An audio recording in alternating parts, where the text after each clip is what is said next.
Ya está con nosotros el diputado nacional Pablo Cosiner, a quien le damos la bienvenida. ¿Qué tal, doctor? Buenas noches. Gracias por estar aquí. No, muchas gracias a la invitación. Te la debía hace tiempo. Hace tiempo que no Pero viene. bueno, los miércoles estamos normalmente allá en Desde sesiones. el arco opositor, ¿cómo se ve esta no presencia del presidente Mauricio Macri en los actos de este 20 de junio? Obviamente que ya se hicieron mediciones con respecto a cómo veía la gente, ¿no? Teniendo en cuenta que hubo un incidente en particular de una persona que con un cuchillo se autolesionó.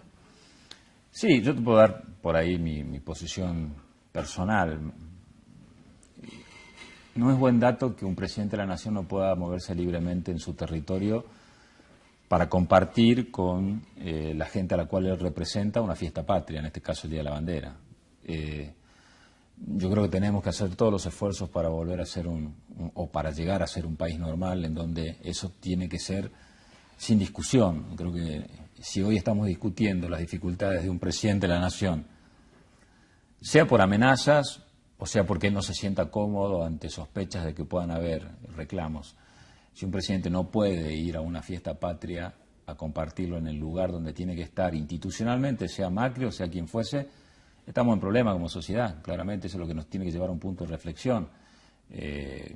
Creo que no es un buen dato lo que ha pasado hoy, porque si no, la institucionalidad está condicionada por determinados sectores. Es normal que cuando se traslada un gobernador, un presidente o una figura política a un lugar, haya gente que lo acompañe, gente que protesta, pero esas son las reglas de juego de la democracia. Ahora, si eso implica ya inmovilizar a un presidente, y hoy no podrá estar en el Día de la Bandera en Rosario, mañana no podrá estar en un acto en homenaje a San Martín, en el cruce de los Andes, por dar un ejemplo, en Mendoza, o en cualquier otro, o en Tucumán para el 9 de julio, bueno, es complicado, ¿no? Entonces, creo que hay que repensar esa situación y el presidente tiene que tener la garantía de poder moverse y también el estar predispuesto a escuchar los reclamos de la gente, porque también es verdad que si cada vez hay más reclamos y cada vez hay más gente descontenta con las políticas del gobierno, puede darse con esa situación que sin necesidad de que sean agravios, cuando se traslade de un lado o haya gente de algún sector que quiera reclamar y protestar. Y bueno, son las reglas de juego también del vivir y ser una figura pública y que tiene tamaño o nivel de decisiones. Lo que nunca puede pasar es las agresiones, ¿no? Esto confirma claramente el escenario en el cual está sumergida Argentina, ¿no? No hacemos más que hablar de economía, de la suba del dólar y demás. Doctor, ¿cree que este escenario hubiera sido diferente si ganaba Scioli? Mirá, es muy difícil hacer, y hasta antipático, ¿no? Porque yo me puedo parar hoy como opositor a Macri acá y decir, no, si Scioli hubiese estado no hubiese pasado. Yo no entraría en esa. Sí te puedo decir que gran parte de las cosas que dijimos que podían darse se dieron.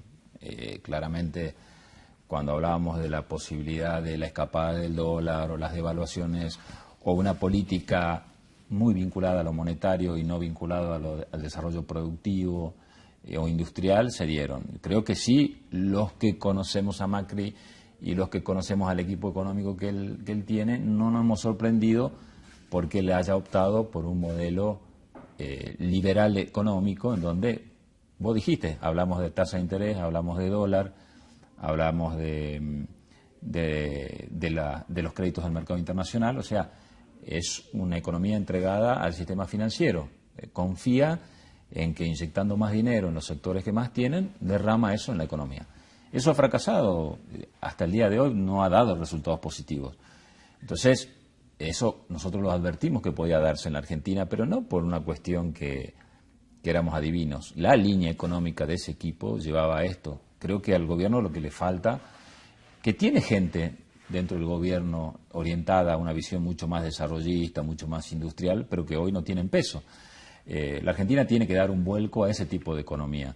Porque vos fíjate, la mayoría de los argentinos sufre los perjuicios de decisiones en las cuales no participa. La mayoría de los argentinos ni ahorra en dólares, ni ahorra en Levax, ni tiene grandes reservas en tasa de interés. Sin embargo, nos afecta enormemente Sin embargo, la situación. La decisión que toman unos pocos en función de ese mercado pequeño perjudica a la gran mayoría. Entonces, me parece que el gobierno lo que tiene que hacer es darse vuelta hacia la economía más real. dar algún tipo de indicio sobre políticas vinculadas a la industria, al desarrollo productivo, a la pequeña y mediana empresa, porque bajar el déficit con el ajuste, y bueno, es una cuestión de sentarse y decir yo no gasto más aquí, aquí, aquí, aquí, es mucho más fácil, pero más perjudicial. El desafío es cómo bajas ese ajuste con crecimiento, o sea, cómo bajas ese déficit, perdón, con crecimiento de la economía. Y ese es el problema de la Argentina de hoy. Doctor, próximamente el presidente estaría por mandar al Congreso de la Nación una nueva ley para ver cómo se castiga a aquellos que cometen actos de corrupción y que tengan penas más duras. Esto sería para aquellos que cometan delitos una vez aprobada la ley. Sin embargo, tenemos todavía en el Senado desde junio, desde el 2016, que ustedes aprobaron y dieron media sanción a la ley de extinción de dominio. ¿Por qué cree que el bloque justicialista del Senado está duro en esta posición y no quiere abrir el debate? Mira, sé que estaban estudiando algunos temas vinculados a las constitucionalidades de algunos artículos. Yo creo que, coincido con vos, creo que hay que agilizarlo a todo tipo de normativa que implique mejorar los niveles de responsabilidad de quienes están obligados a administrar los fondos del Estado, mejor. También es verdad que hay cierta contradicción del gobierno que por un lado plantea este discurso, por otro lado cuando nosotros aprobamos la ley de blanqueo de capitales que imposibilitaba a los familiares de los funcionarios blanquear capitales, lo cambiaron con un decreto y le permitieron a hermanos del presidente o funcionarios hasta hoy siguen blanqueando algunos blanqueando dinero. familiares. Entonces, eso también hay que plantearlo, ¿no? Que hay que ser en ese sentido congruentes, pero si viene un proyecto de código penal aumentando las penas, bienvenida sea, yo lo voy a acompañar. Lo que pasa es que hay que ser congruente también y ver qué es lo que está pasando hacia adentro del mismo gobierno. Doctor, ¿cree que la problemática del ingenio San Isidro la debe solucionar la provincia o hay que dar intervención a Nación teniendo en cuenta que esto se va dilatando en el tiempo?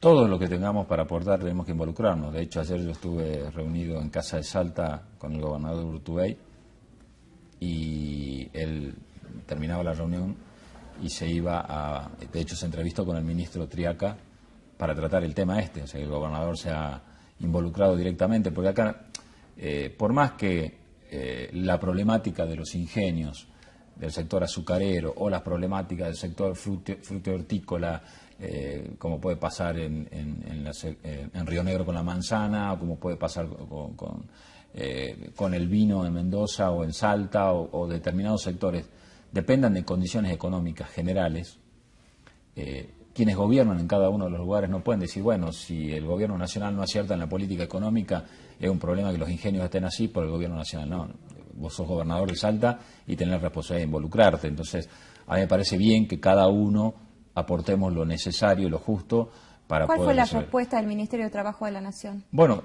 sé que están trabajando, eso yo prefiero que por ahí que lo comenten el jefe de gabinete de ministros, Fernando Yarade, también estuve con él, me comentó que estaban trabajando en hasta tanto se concrete la transferencia de acciones, que es la que están trabajando con algún otro grupo económico, y darle continuidad a la actividad, encontrar una apoyatura desde el Ministerio de Trabajo de la Nación en planes de contención respecto a las personas por el tiempo que quede en ese interregno entre la transferencia de una empresa hacia la otra, o de las acciones. Sé que están trabajando en eso, que habría una decisión del Ministerio de Trabajo de la Nación en acompañar este proceso de contención a los trabajadores, pero lo fundamental es que ese proceso de transferencia de acciones de los actuales titulares del ingenio a los que puedan llegar a hacerse cargo se dé, y ahí tiene que ver y perjudique deudas. a la menos cantidad de gente posible. Sí, lo que pasa es que no es fácil porque ahí hay deudas, hay acciones no declaradas, un montón de continuidad cosas. o no del mismo personal. Lo que sí sé es que el gobierno de la provincia se ha involucrado directamente en tratar de generar un puente para que ese acuerdo se pueda dar. Doctor, nos queda poco tiempo. Voy a tratar de hacer un resumen de a lo que quiero ir políticamente. Bueno. Se viene el 2019, obviamente vamos a cambiar de gobernador, porque así lo establece la Constitución, no se va a poder reelegir.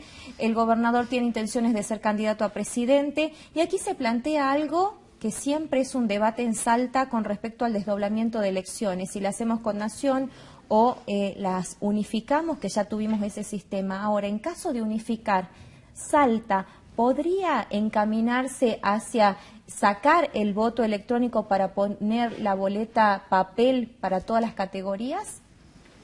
La verdad que no te podría dar la respuesta porque no la conozco cuál es la decisión política. Sí te puedo decir que todo el proceso que vino haciendo Salta es de fortalecer el sistema de boleta única electrónica. Con lo cual sería un retroceso. A ver, la última elección se aprobó la prueba fundamental que teníamos, que era si éramos capaces de llevar un proceso electoral con los dos sistemas a la vez el mismo día. Y creo que funcionó bien, con lo cual no veo por qué no pueda intentarse de vuelta. Obviamente que es mucho más fácil utilizar un solo sistema. Hago un escenario donde Juan Manuel Urtubey sería candidato a presidente y tendríamos un candidato a gobernador. Pero conociéndolo al gobernador, él no va a definir estas cosas por su escenario personal. Él ha hecho una fuerte apuesta por un sistema o por una renovación del sistema político o instrumental político. Ha sido una apuesta desde el año 2008 hasta ahora que ha venido dando muchos resultados. Sin embargo, a nivel nacional no es lo que piensan sus pares, por ejemplo.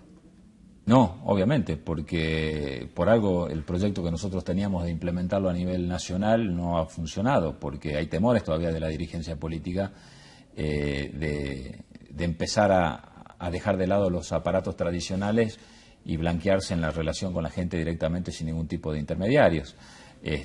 Ojalá que lo podamos hacer. Lo ideal hubiese sido, todavía no vamos a bajar los brazos, que aquellas provincias que hemos desarrollado con éxito el sistema de boleta única electrónica podamos elegir los dos tipos de autoridades de esa manera. O sea, sería muy interesante que nos dejen, en el caso de la provincia de Salta, aplicar el sistema de boleta única electrónica a cargos nacionales y provinciales, porque ya tenemos la experiencia, ya son varias elecciones que hicimos padrón completo, con lo cual a nosotros no nos costaría absolutamente nada desde el esfuerzo logístico, desde el conocimiento del sistema. Vamos a seguir insistiendo, ojalá que se pueda hacer y no tener que retroceder a hacer voto papel porque la situación nacional lo obliga, ¿no? La gran materia pendiente es el debate dentro del Partido Justicialista Nacional, del cual Salta no escapa. ¿Cómo se va a plantear esto después del Mundial, donde obviamente se van a aceitar los motores para poner en marcha todo hacia el 2019? ¿Piensa en la inclusión de, por ejemplo, Leavi dentro de nuevamente un frente como candidato? Primero, yo no soy de aquellos que esté tan convencido que después del Mundial empieza la carrera electoral. Creo que la complejidad de las cosas que están pasando en la Argentina va a hacer que el tema electoral espere un poco. Me parece que además sería sano.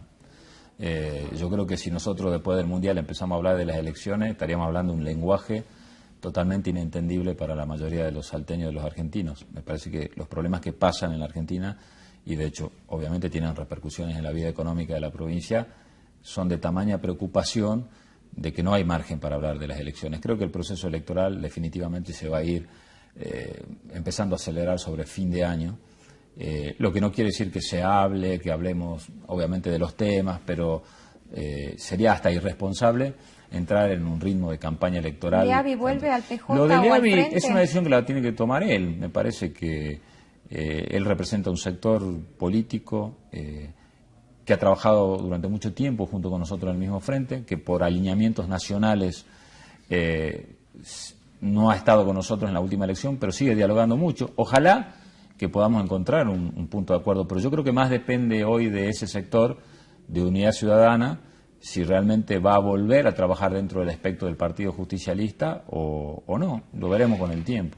Doctor Pablo Cosiner, muchísimas gracias por su tiempo. Muchas gracias. Hacemos una pausa y ya volvemos.